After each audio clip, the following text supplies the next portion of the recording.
ఓం శ్రీ గురుభ్యో నమః. ఓం శ్రీ మాత్రే నమః. ఏప్రిల్, మే, జూన్ మాసాలలో ద్వాదశ రాశుల వాళ్ళకి ఎలాంటి ఫలితాలు జరగబోతున్నాయి? ఇక్కడ జూన్‌లో ప్రత్యేకంగా గురువు మారతాడు. గురువు కర్కాటక రాశిలోకి వెళ్ళిపోవటం,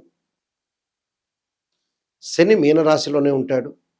రాహుకేతువులు కుంభము, సింహరాశిలో సంచారం చేస్తారు.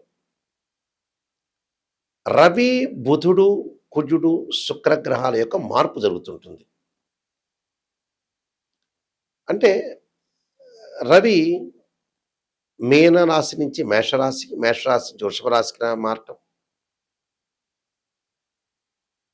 మిథున రాశికి. అలానే శుక్రగ్రహం కూడా మేషం, వృషభం, మిథునం రాశుల్లోకి మారటం, కుజగ్రహంలో మార్పు, బుధుడు కూడా మేష, వృషభ రాశుల్లో సంచారాలు చేయటం, కుజుడు కూడా మేషరాశికి, వృషభ రాశిలో సంచారం చేయటం జరుగుతూ ఉంటుంది. అయితే అసలు ఈ గ్రహాల యొక్క సంచారం వల్ల ఈ 3 నెలల పాటు కూడా ద్వాదశ రాశుల వాళ్ళకి గోచారీత్యా ఎలాంటి నిర్ణయాలు తీసుకోవాలి? అంటే ఒక బిజినెస్ పరంగా ఎలాంటి నిర్ణయం తీసుకోవాలి? ఉద్యోగ పరంగా ఎలా ఉండబోతుంది? ఆర్థిక వ్యవస్థ ఎలా ఉండబోతుంది? ఆర్థిక పరంగా వీళ్ళకి అనుకూలంగా ఉంటుందా లేదా? పిల్లల యొక్క చదువు, ఎడ్యుకేషన్ పరంగా ఏ విధంగా ఉండబోతుంది? ఇలాంటి అంశాలని మనం చాలా జాగ్రత్తగా పరిశీలన చేయాలి. ఏ విధంగా ఉండబోతుంది? అంటే ఆరోగ్యపరంగా కూడా ఏ విధంగా ఉండబోతుంది? ఆరోగ్యపరంగా ఎలాంటి నిర్ణయాలు తీసుకోవాలి? ఉద్యోగపరంగా ఎలాంటి నిర్ణయాలు తీసుకోవాలి? ప్రతి పనిలో కూడా ఎలాంటి విజయాన్ని సాధించాలి అనే విషయాల మీద, అంటే వృత్తి, ఉద్యోగ, వ్యాపార రంగం కానీ, విద్యారంగం కానీ, ఆరోగ్యం కానీ, ఇళ్ల స్థలాలు కొనుగోలు చేయటంలో కానీ, ఇలాంటి విషయాల మీద ఎలాంటి నిర్ణయాలు తీసుకుంటే అనుకూలంగా ఉంటుంది అనేది మనం ఆలోచన చేయాలి. అంటే ద్వాదశ రాశుల వాళ్ళందరికీ కూడా ఈ 3 నెలల్లో ఏ విధమైన ఫలితాలు జరగబోతున్నాయి అనేది ఒకసారి మనం తెలుసుకుందాం. మీనరాశి వారికి 3 నెలల్లో గ్రహగమన గతులు ఏ విధంగా ఉండబోతున్నాయి? ఈ 3 నెలల్లో కూడా ఆశాజనకంగా ఉండే అవకాశాలు, పెండింగ్ పనులు పూర్తయ్యే అవకాశాలు ఎక్కువ ఉంటాయి. అలానే పెండింగ్ పనులతో పాటు కొన్ని అనుకూలమైన ఫలితాలు జరిగే అవకాశాలు బాగా ఎక్కువ ఉంటాయి.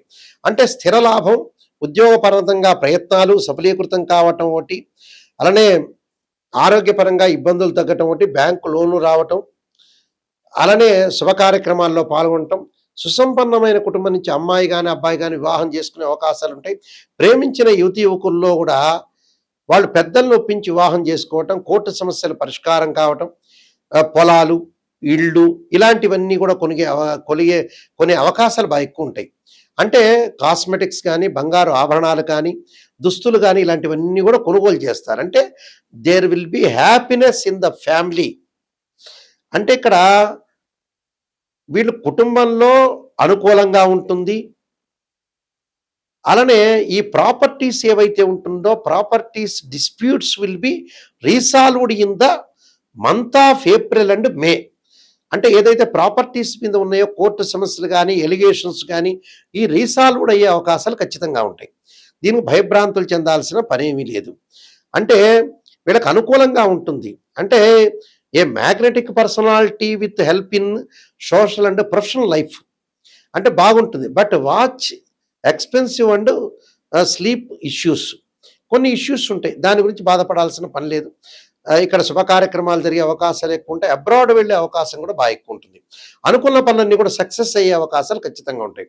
ఈ 3 నెలల్లో పెండింగ్ ప్రాజెక్టులు కూడా ఫిలప్ చేసే అవకాశం ఉంటుంది. అలానే ఆర్థిక పరిస్థితి మెరుగుపడటానికి సరైన ప్రణాళికతో ముందుకు వెళ్తుంటారు. మంచి ప్రణాళికలతో వెళ్ళటం ఒకటి, ఆ ప్రణాళికాబద్ధంగా వెళ్ళటం ఒకటి, అనుకూలంగా ప్రయత్నాలు జరిగే అవకాశాలు, ప్రతిదానిలో కూడా విజయం సాధించే అవకాశాలు ఎక్కువ ఉంటాయి. కాబట్టి వీళ్ళకి అనుకూలమైన ఫలితాలు జరిగే అవకాశాలు ఎక్కువగా ఉంటాయి.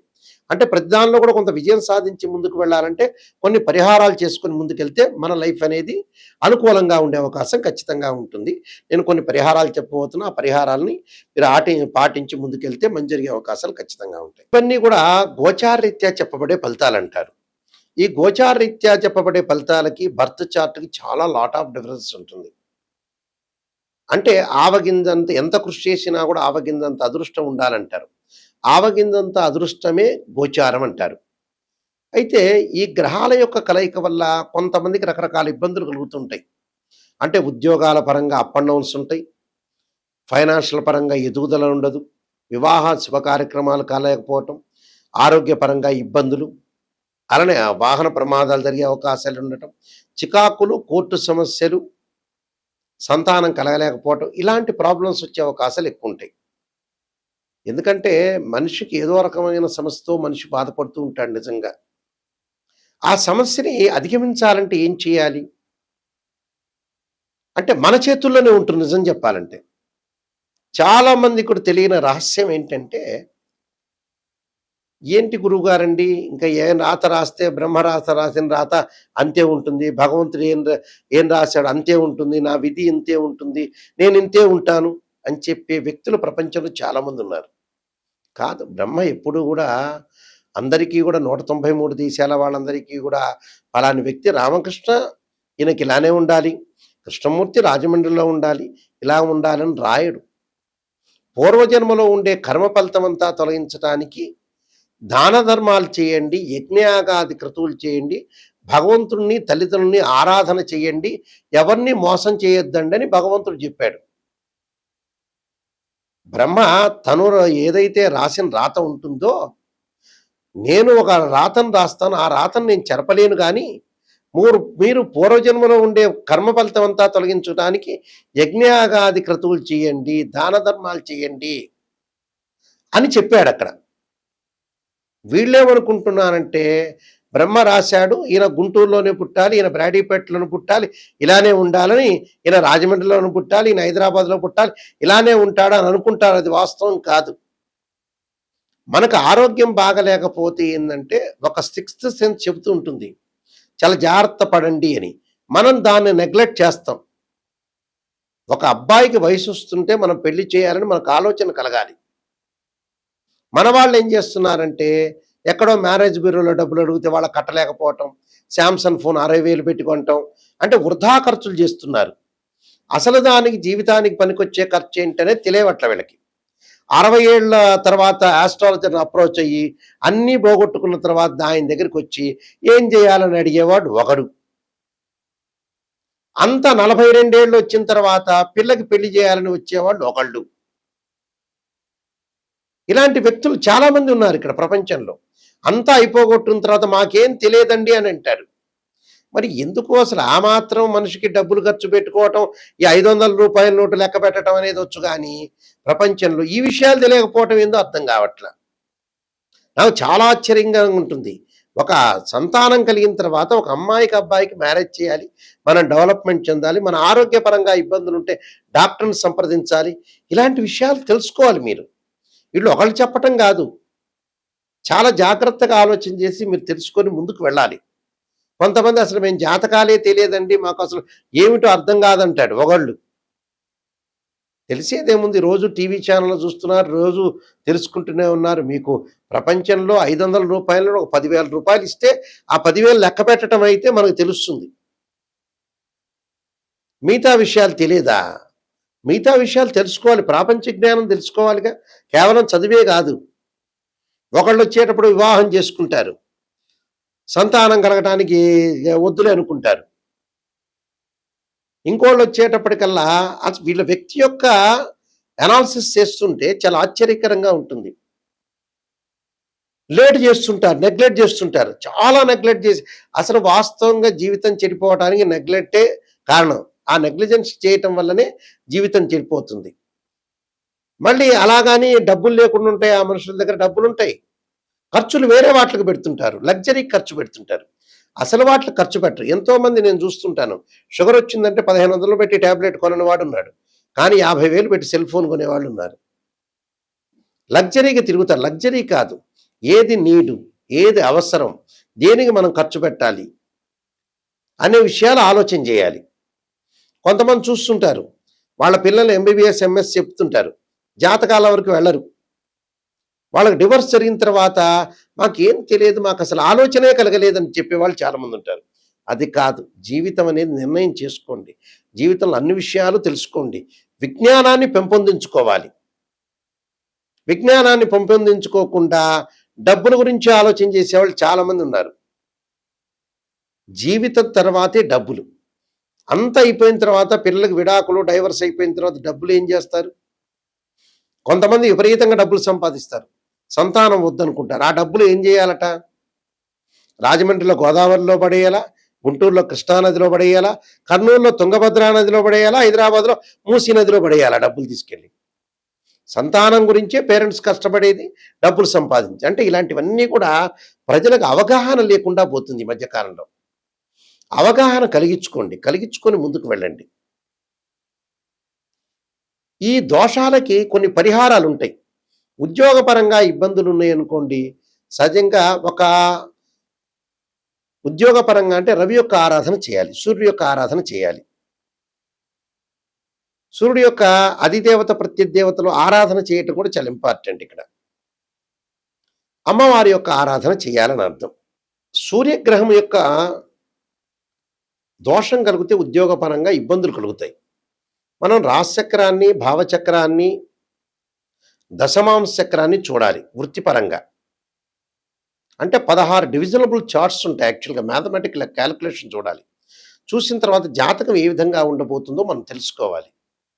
ఏదో తెలుసుకుంటామంటే తెలుసుకున్నామని, ఏదో మనం గురువు గారండి ఆస్ట్రాలజీ అప్రోచ్ అయ్యి మీరు పాజిటివ్గా చెప్పండి అని ఆయనకి చెప్పటాలు, ఇలాంటి వల్లే ఇలాంటి మనం వినటం వల్లనే మనం వెనకబడిపోతుంటాం. వెనకబడిపోవటం అంటే ఏమిటి? నిజాన్ని తెలుసుకోలేకపోవటం, మనం మోసం చేసుకోవటం అని అర్థం. ఈ రవిగ్రహానికి అధిదేవత ప్రత్యదేవతలు ఉంటారు యాక్చువల్గా. అంటే మాతాంగీదేవిని మీరు భక్తి శ్రద్ధలతో కొలవాలి. అలానే అగ్నిదేవుణ్ణి భక్తి శ్రద్ధలతో కొలవాలి.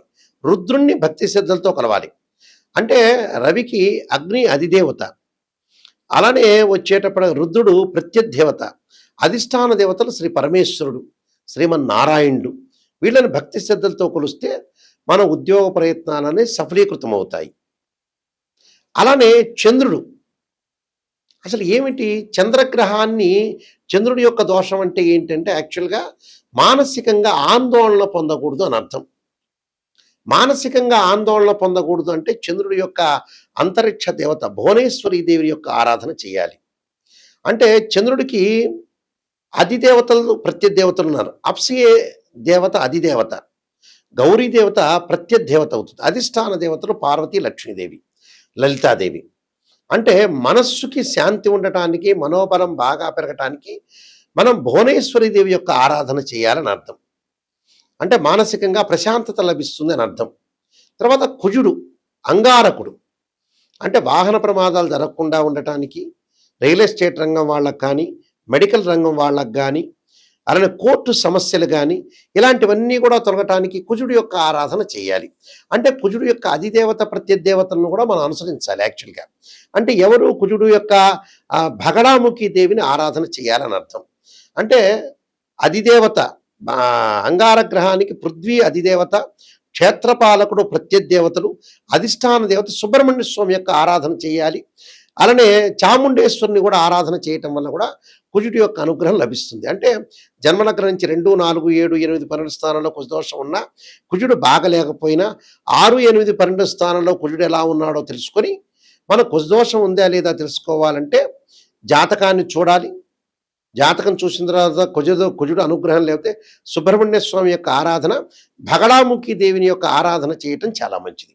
అంటే ఈ గ్రహాల యొక్క దోషాన్ని మనం తొలగించుకోవడానికి ప్రత్యేకంగా యాక్చువల్గా కొన్ని పరిహారాలు చేయాలని అర్థం. ఆ పరిహారాల్లో ముఖ్యంగా బుధుడి యొక్క దోషం ఉందనుకోండి, బుద్ధి బలం పెరగదు. అప్పుడు బుధుడి యొక్క దోషానికి మనం ఏం చేయాలి? ఏ దేవతను ప్రసన్నం చేసుకోవాలి అంటే అమ్మవారి యొక్క ఆరాధన చేయాలి. ప్రత్యేకంగా దశమహావిద్యల్లో చెప్పబడింది. బుధుడి యొక్క అంటే ఇక్కడ త్రిపుర సుందరి దేవిని యొక్క ఆరాధన చేయాలి. బుధుడికి ఎవరు? అధిదేవత విష్ణువు, అలానే ప్రత్యదేవత నారాయణుడు, అధిష్టాన దేవతలు ఎవరంటే శ్రీ మహాగణాధిపతి దుర్గాదేవి.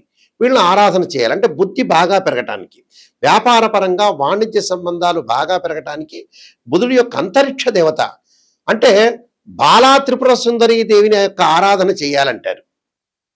అలానే గురుగ్రహం అంటే ధనపరంగా ఇబ్బందులు కలుగుతున్న వాళ్ళకి, వివాహాది శుభ కార్యక్రమాలు కానీ, ఫైనాన్షియల్ పరంగా ఉండే డెవలప్మెంట్ విషయంలో కానీ, విద్యందు అనుకూలంగా లేకపోతే విద్యార్థులు దక్షిణామూర్తి స్తోత్రాన్ని పారాయణం చేయమంటారు. అంటే గురువుకి ఎవరు అధిదేవత ప్రత్యదేవతలను మనం చూసుకునేటట్టయితే బ్రహ్మ, అలానే ప్రత్యదేవత ఇంద్రుడు, అధిష్టాన దేవతలు బ్రహ్మ పరమేశ్వరుడు. అంటే గురువు అంతరిక్ష దేవత ఎవరు? తారాదేవి. తారాదేవి యొక్క ప్రసన్నం చేసుకుంటే మనం ఫైనాన్షియల్ పరంగా అనుకూలంగా ఉంటుంది. అలానే కుబేరుడు యొక్క ఆరాధన చేయమంటారు.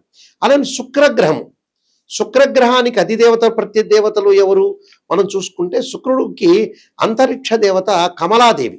అంటే కమలాదేవి యొక్క ఆరాధన చేయాలంటారు. శుక్రుడికి ఇంద్రాణి అధిదేవత, ఇంద్రుడు ప్రత్యదేవత, అధిష్టాన దేవత శ్రీ మహాలక్ష్మి రాజరాజేశ్వరుని యొక్క ఆరాధన చేయాలి. అదే శనికి ఏమిటి అంటే శుక్రుడు ఏమిటి? వివాహం కాకపోయిన వాళ్ళు కానీ, విడాకులు జరుగుతున్న వ్యక్తులు కానీ, వివాహ సంబంధాలు కలవలేకపోతున్న వ్యక్తులందరూ కూడా శుక్రుడికి ఆరాధన కమలాదేవిని ఆరాధన చేయమంటాడు. అలానే శని అంటే ఎల్నాటి శని జరుగుతున్న వాళ్ళు కానీ, కంటక శని కానీ, పొంగు శని కానీ జరుగుతున్న వాళ్ళందరూ కూడా శని గ్రహం యొక్క అనుకూలత ఉండాలంటే అంతరిక్ష దేవత దక్షిణకాడి దేవతను ఆరాధన చేయమంటారు. శనికి యముడు అధిదేవత, ప్రత్యదేవత ప్రజాపతి, అధిష్టాన దేవత కాలభైరవుణ్ణి ఆరాధన చేయమంటారు. అంటే పనులలో ఆలస్యం జరుగుతున్నా, లేకపోతే పనుల విషయంలో కొంత జాగ్రత్తగా ఏదైనా ప్రాబ్లమ్స్ వస్తున్నా శుక్రుడి శని యొక్క ఆరాధన చేయమంటారు. అంటే ఇవన్నీ కూడా మనం ఖచ్చితంగా ఆరాధన చేసి తీరాల్సిందే. అలానే రాహు దగ్గరికి వచ్చేటప్పుడు రాహు యొక్క అధిష్టాన దేవత ఏంటంటే చిన్నమస్తాదేవి అంటారు. ఆమె అంతరిక్ష దేవత. రాహుకు అధిదేవతలు మనం చూసుకునేటట్టయితే గోవు, సర్పము ప్రత్యదేవత, అధిష్టాన దేవత దుర్గాదేవి. దుర్గాదేవి యొక్క ఆరాధన చేయాలంటే విదేశాలకు వెళ్ళటం ఆలస్యం జరుగుతున్నా, శత్రువులు బాగా పెరుగుతున్నా, ఒక మాయలాగా వచ్చి ఆరోగ్యపరంగా ఇబ్బందులు కలుగుతున్నా, పనులలో ఆలస్యం జరుగుతున్నా కూడా రాహు యొక్క ఆరాధన చేయాలి. అలానే కేతు, మరి కేతుగ్రహ దోషం అనేది జాతకంలో ఉన్నా, జ్ఞానం అనేది లేకుండా, ఎలైన విచక్షణా జ్ఞానం లేకుండా కేతు యొక్క కాలసర్పదోషాలు కానీ సర్పదోషాలు కానీ ఉన్నవాళ్ళు రాహుకేతులను ఆరాధన చేయాలి. కేతు అంతరిక్ష దేవత ధూమవతి దేవత. కేతువుకి అధిదేవత చిత్రగుప్తుడు, బ్రహ్మ ప్రత్యదేవత, అధిష్టాన దేవత శ్రీ మహాగణాధిపతి. అంటే వీళ్ళని ఆరాధన చేయాలని శాస్త్రం చెప్పబోతుంది. వీటన్నింటి కూడా మనం ఆరాధన చేస్తే మనకు మంచి సుఫలితాలు జరిగే అవకాశం ఉంటుంది. నేను కాలసర్పయోగము, కాలసర్పయోగ చంద్రిక, రాహుకేతులు, ఛాయాగ్రహాలు, పుత్ర గణపతి వ్రతము, సర్వదేవతా గోత్రపరులు పార్ట్ 1, పార్ట్ 2, స్వప్నశాస్త్ర ఫలదీవిక, బృహత్ పరిహార సింధు, నవగ్రహ దోషాలకు దశమహా విద్య స్తోత్ర పాలనాలు, అలానే జాతక చంద్రిక, అలానే వివాహ మార్తాండము, ఇలాంటి ప్రొడక్షన్ ఆఫ్ ఆస్ట్రాలజీ, ఈ నెంబర్ ఆఫ్ బుక్స్ అనేవి కూడా నేను రచించాను. రైటర్ని నేను. రాజమండ్రి మోహన్ పబ్లికేషన్ వాళ్ళ దగ్గర ఈ పుస్తకాలను దొరుకుతాయి, మా దగ్గర కూడా లభ్యమవుతాయి. నిజాన్ని తెలుసుకోండి, నిజాన్ని తెలుసుకుని దాని పరిహారం ఏంటో తెలుసుకోండి.